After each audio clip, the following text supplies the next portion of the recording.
ప్రభువా. చూడండి, ఒక మాటని మనం చూద్దాం. కొరింథీయులకు రాసిన పత్రిక 12వ అధ్యాయము 27వ వచనం నుండి మనం చదివినట్లయితే, అటువలే మీరు క్రీస్తు యొక్క శరీరమయ్యుండి వేరువేరుగా అవయవములై ఉన్నారు, మరియు దేవుడు సంఘములో మొదట కొందరిని అపోస్తులుగాను, పిమ్మట కొందరిని ప్రవక్తలుగాను, పిమ్మట కొందరిని బోధకులుగాను, అటు పిమ్మట తరువాత కలవారిని గాను,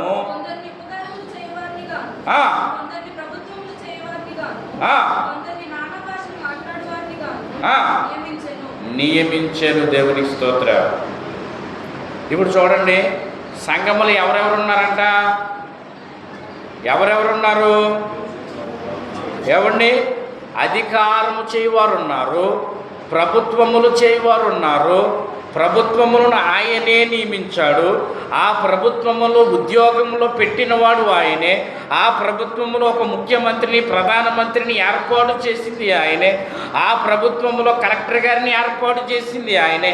ప్రతి ఒక్కరిని ఏర్పాటు చేసింది ఆయనే. వాళ్ళు ఎక్కడున్నారు? సంఘములో ఉన్నారు. దేవుని స్తోత్రం చెప్పండి. హల్లెలూయా. ఒక సంఘంలో కలెక్టర్ గారు ఉన్నారంట. ఏమండి? ఆ కలెక్టర్ గారు ఆయన పని ఏంటనంటే, మందిరానికి వస్తే అందరూ మందిరంలో ఉంటే ఆయన మాత్రం చెప్పులు స్టాండ్ కాడ ఉండేవాడంట. చెప్పులు స్టాండ్ కాడ ఉండి అన్నీ కూడా చెప్పులన్నీ లైన్లో పెట్టి అందరి చెప్పులకి కాపలా ఉండేవాడంట. ఒక ఆయన ఏంటండి, మీరు పెద్ద కలెక్టర్ గారు, జిల్లాకి కలెక్టర్ గారు అయ్యుండి ఒక గౌరవప్రదమైనటువంటి స్థితిలో ఉండి అధికారంలో ఉండి ఇక్కడ ఉన్నారేంటండి అని అడిగితే ఆయన అంటున్నాడంట, మాకు దేవుడు ఎవరో తెలియదు, దేవుడంటే ఎవరో తెలియదు. నేను నా తండ్రిని పోగొట్టుకున్నాను, నా తల్లికి ఆదరణ లేదు, నేను చిన్నపిల్లోడిని. ఆ టైంలో యేసు ప్రభువారే నా తల్లిని, నన్ను ఆదరించారు. మేము దేవుని మందిరానికి వెళ్ళాం, దేవుని యొక్క సేవకులు ఆదరించారు, సంఘములో ఉన్నటువంటి బిడ్డలు ఆదరించారు. మేము మందిరానికి వెళ్ళినది మొదలుకొని నాకు ఎటువంటి జ్ఞానము లేదు. మెల్లమెల్లగా క్రమక్రమంగా నేను చదువుకుంటూ ఆ సంఘములోనే బలపడి, ఇదిగో దేవుని యొక్క మహాకృపను బట్టి ఎంతటి వాడినయ్యా. ఆ చిన్నప్పుడు నాకు ఒక పని అప్పగించారు పాస్టర్ గారు. ఏ పనో తెలుసా? ఏ పని? చెప్పులు లైన్లో పెట్టడము. చెప్పుల దగ్గర కాపలా పెట్టాడట. ఆయన ఎక్కడ ఉద్యోగం చేసుకున్నా, ఎక్కడ ఉన్నా కూడా ఆయన తన సొంత సంఘానికి, మందిరానికి వెళ్ళినప్పుడు ఖచ్చితంగా ఆయన పని ఏంటి అనంటే, పాస్టర్ గారు చెప్పినా చెప్పకపోయినా ఆ చెప్పులు స్టాండ్ కాడ ఉండేవాడు. పాస్టర్ గారు చాలాసార్లు ఆయన ఉన్న స్థితిని చూసి బయటికి వెళ్ళిపోయి, సార్ మీరు ఇక్కడ ఉండకూడదు, వారు పాస్టర్ గారే మీరు లోపల ఉండాలని అంటే, లేదు అయ్యగారండి, ఆయనే నాకు ఇది ఇచ్చాడు, ఈ స్థానం ఇచ్చాడు, ఈ స్థితిని ఇచ్చాడు, మీరు నాకు ఇచ్చిన దాన్ని నేను పోగొట్టుకోనని అక్కడే ఉన్నాను. దేవునికి స్తోత్రం చెప్పండి. దేవునికి స్తోత్రం. సంఘములో ఎవరున్నారు? కలెక్టర్ గారు ఉన్నారు. ఎవరున్నారు? సంఘములో ఎవరున్నారు అంటే ప్రభుత్వమును, అంటే ఒక జిల్లాకి కలెక్టర్ గారు ఒక జిల్లానంతటిని, అందరికీ కూడా ప్రథమ పౌరుడు ఆయన, అందరినీ కూడా ఆయన నడిపిస్తాడు, అందరినీ కూడా ఆయన శాసిస్తాడు. దేవుని స్తోత్రం చెప్పండి. ఆయన ఎక్కడున్నాడు అనంటే సంఘములో ఉన్నాడు. దేవుని స్తోత్రం. దేవునికి స్తోత్రం. ఒక సంఘములో ఎంఆర్ఓ గారండి, ఇవి జరిగిన విషయాలే చెప్తున్నాను, సాక్ష్యాలు మీకు చెప్తున్నాను నేను. ఎంఆర్ఓ గారు అందరూ భోజనాలు చేస్తూ ఉంటే, సభలు జరుగుతూ ఉన్నాయంట. ఏమంటే అందరూ భోజనాలు చేస్తూ ఉంటారు. ఆయన పని ఏంటో తెలుసండి, అందరూ భోజనం చేసిన తర్వాత ఆ ప్లేట్లు, ఆకులు, గ్లాసులు అన్నీ తీసేయటము, అంతా కూడా శుభ్రం చేయటం ఆ పని, ఆయన పని. అప్పుడు పాస్టర్ గారు భోజనం చేసిన తర్వాత, వాక్యం చెప్పడానికి వచ్చిన పాస్టర్ గారు భోజనం చేస్తూ ఉండగా ఆ సంఘ కాపరి గారు చెప్తా ఉన్నారంట, ఇదిగోండి ఆ ప్లేట్లు తీస్తున్నా, అది శుభ్రం చేస్తున్నా ఆయన ఎవరో మీకు తెలుసా అంటే, నాకు తెలియదు అంటే, ఆయన ఏమండి సంఘములో విశ్వాసి, ఆయన ఏమండి గవర్నమెంటు, ఏమండి ప్రభుత్వంలో ఆయన ఎంఆర్ఓ అండి అని చెప్పి. అవునా, ఇంత తగ్గింపు జీవితమని ఆయన ఆశ్చర్యపోయారు. దేవుని స్తోత్రం చెప్పండి, హల్లెలూయా. అంటే విషయాలు ఎందుకు చెప్పాను అనంటే, ప్రభుత్వము నియమించినది ఆయనే. అంటే ఇక్కడ రాయబడి ఉంది కదా, మీరు చదవండి ఒకసారి. ఏమండి ఆ మాటను 28వ వచనం నుంచి మనం చదివితే, సంఘములో మొదట కొందరిని అపోస్తులుగాను, ఎవరెవరు పెట్టాడు? మొదట అపోస్తులను పెట్టాడు, ప్రవక్తలుగా ఉన్నారు, బోధకులు ఉన్నారు, అద్భుతములు చేయవారు ఉన్నారు, కొందరిని స్వస్థపరచు కృపావరములు ఉన్నాయి, ఉపకారములు చేయవారిగా ఉను. చాలండి. ఇక్కడ మీరు ఆలోచన చేస్తే, మీరు వాక్యం అర్థమైతే, వాక్యం మీరు ధ్యానించినప్పుడు మీరు అర్థం చేసుకుంటే, సంఘములో ఎవరున్నారు? మాకు తెలుసు. సంఘములు ఎవరున్నారు?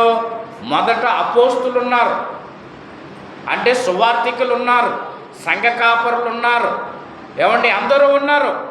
5 పరిచర్యలు చేయగలిగినటువంటి అపోస్తులు ఉన్నారు. అలాగే సంఘములో ప్రవక్తలు ఉన్నారు. వీళ్ళు ఎక్కడ ఉన్నారు? సంఘములో ఉన్నారు. ప్రవక్తలు ఉన్నారు, బోధకులు ఉన్నారు, బోధించేవారు ఉన్నారు, పరిచర్య చేసేవారు ఉన్నారు, స్వస్థపరిచేవారు కూడా ఉన్నారు. చాలా సంఘాల్లో ఏం చెప్తారంటే, ఇది నీ పని కాదు, పాస్టర్ గారి పని అంటారు. స్వస్థపరిచే పని ఎవరి పని అంట? ఇది నీ పని కాదు, ఎవరి పని అనుకున్నాం? పాస్టర్ గారు చేయాలి. ఇంకేం రాయబడి ఉంది అక్కడ? ఏమంటే బోధించేది ఎవరు బోధించాలనుకున్నాం? ఆ పాస్టర్ గారే బోధించాలి. ఎవరు ఆరాధించాలనుకున్నాం? స్టేజ్ మీదకి ఎక్కి పాస్టర్ గారే ఆరాధించాలి. ఎవరు చేయాలనుకున్న పని పాస్టర్ గారే చేయాలనుకున్నాం. కానీ సంఘములో అందరినీ పెట్టాడు. ముందు వారం మనం ఈ వాక్యాన్ని ధ్యానించాం. ఉపకారములు చేయువారు ఉన్నారంటే ఇక్కడ ఎవరున్నారు? సంఘములు ఎవరున్నారు? ఉపకారము చేయువారు ఉన్నారు. అంటే ఉపకారము చేసేవారిగా మనము ఉండాలని చెప్తాం. మీరు చూసినట్లయితే తిమోతికి రాసిన పత్రికలో 5వ అధ్యాయంలో ఈ మాటలు రాయబడి ఉంటాయి. ఎవరైనా చదవక్కర్లేదు, టైం లేదు కనుక మీరు ఇంటికి వెళ్ళిన తర్వాత చదవండి. ఎవరైనా సంఘములో అనాథులుంటే, విధవరాండ్రుంటే, దిక్కు లేని వారు ఉంటే, ఏమండి ఆశ్రయం లేని వారు ఉంటే వారికి ఆశ్రయం కల్పించండి. ఎవరైనా దీనస్థితిలో ఉంటే వారికి సహాయము చేయండి అని అక్కడ పౌలు భక్తుడు ఆ మాటను తెలియచేస్తూ ఉంటాడు. దేవునికి స్తోత్ర, హల్లెలూయా, దేవునికి స్తోత్ర. అంటే మనం ఎలా ఉన్నామంట? సంఘములు ఎలా ఉన్నామంట? ఏ విధముగా ఉన్నామంట? వేరు అవయవములుగా ఉండి, వేరు కృపావరములు కలిగి, వేరు మనకిచ్చినటువంటి కార్యములు కలిగి, ఆత్మ ప్రత్యక్షత మనందరికీ అనుగ్రహింపబడింది. ఎలా అనుగ్రహింపబడింది? దేవునికి స్తోత్ర. మేము బైబిల్ ట్రైనింగ్కి వెళ్ళాం. బైబిల్ ట్రైనింగ్కి వెళ్ళినప్పుడు 2012లో అక్కడ మాకు బోధిస్తున్నప్పుడు, ఈ పరిచర్యల గురించి చెప్తున్నప్పుడు ఇదే విషయము అక్కడ చెప్తా ఉన్నారు. ఏమనంటే, మాకు ట్రైనింగ్ ఇస్తూ మీరందరూ సంఘ కాపులు అయిపోకర్లా, సంఘాలు కట్టే అక్కర్లొద్దు, మీరందరూ కూడా సువార్త ప్రకటించే అక్కర్లొద్దు. దేవుడు మీకు ఏదైతే ఇచ్చాడో, ఏ టాలెంట్ అయితే ఇచ్చాడో, ఏ జ్ఞానం అయితే ఇచ్చాడో, ఏ తెలివైతే ఇచ్చాడో దాంట్లో మీరు అభివృద్ధి పొంది, మీరు ఆశీర్వదించబడి, ఏమండి మీరు ఒక కలెక్టర్ అయితే మీ కింద అనేక మంది ఉంటారు, లేదా ఒక మీరు కంపెనీ పెడితే మీ కింద అనేక మంది ఏమంటే పని చేస్తారు. అక్కడ మీరు దేవుని నామాన్ని ప్రకటించాలి, గణపరచాలని చెప్తూ ఉన్నారు. దేవునికి స్తోత్రం, దేవునికి స్తోత్రం, హల్లెలూయా. అదే నువ్వు కలెక్టర్ అయ్యావు అనుకోండి, నిజంగానండి నువ్వు కూడా రాజకీయ నాయకులతో ఉన్నావు అనుకోండి, నీవు కూడా పొలిటికల్గా ఉన్నావు అనుకోండి, ఆ జ్ఞానం ఆ తెలివి నీకు ఉందనుకోండి, నీవు క్రైస్తవుడు అయితే ఆ పొలిటికల్లో కూడా దేవుని నామాన్ని మహిమపరచవచ్చు, సువార్తను ప్రకటించవచ్చు. నీకే టాలెంట్ అయితే ఇవ్వబడిందో దానిని బట్టి నువ్వు ముందుకెళ్ళి, దానిని బట్టి నువ్వు అభివృద్ధి పొంది, దానిని బట్టి నువ్వు మేలు పొంది ఉన్నత స్థితికి వెళ్ళి నీ కింద ఉన్న వారికి ఏం చెప్పాలంట? ఒక స్థితికి వెళ్ళిన తర్వాత యేసు ప్రభు వారిని ప్రకటించాలి, క్రీస్తు సువార్తను ప్రకటించాలి. దేవునికి స్తోత్రం, హల్లెలూయా. దేవునికి స్తోత్రం. అంటే సంఘములో ఎవరున్నారు అంటే ప్రభుత్వము చేయువారు ఉన్నారు, ప్రభుత్వములో ఉన్నవారు ఉన్నారు, ఉపకారము చేయువారు ఉన్నారు. అందరూ కూడా సంఘములో ఉన్నారు. వీళ్ళంతా ఎవరనుకుంటున్నారు? సంఘమును శరీరం. ఈ శరీరమునకు ఎవరు శిరస్సు అంటే ఇప్పుడు ఉపకారం చేయవారికి ఎవరు శిరస్సు? ఏమండి, కలెక్టర్ గారు సంఘములో ఉన్నారు, ఆయనకి ఎవరు శిరస్సు? ఒక ఎంఆర్ఓ గారు సంఘములో ఉన్నారు, ఆయనకి ఎవరు శిరస్సు?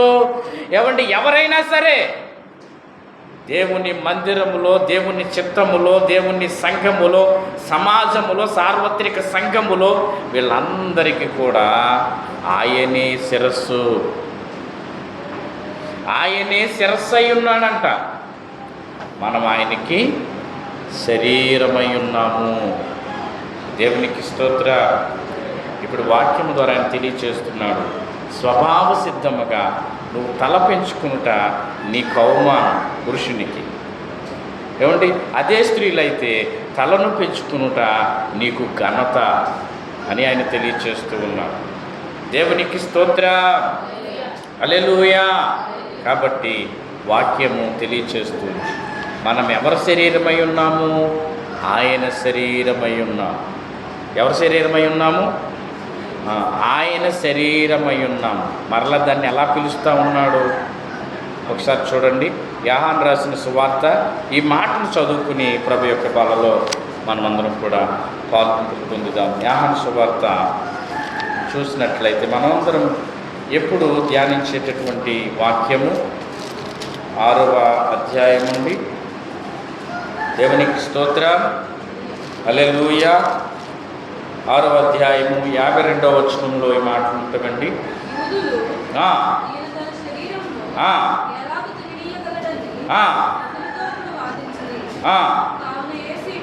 ఇట్లా నేను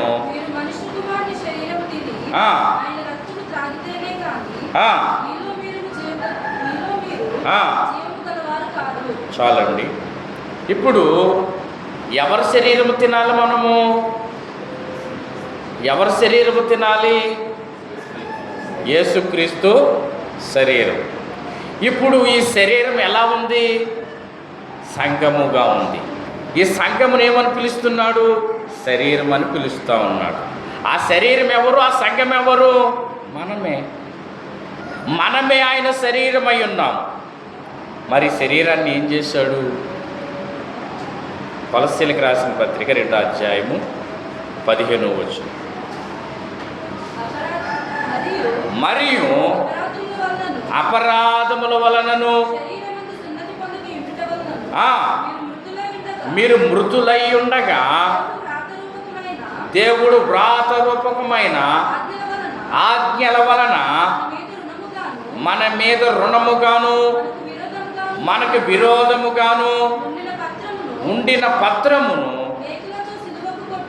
మేకులతో సిలువకు కొట్టి మనకు అడ్డము లేకుండా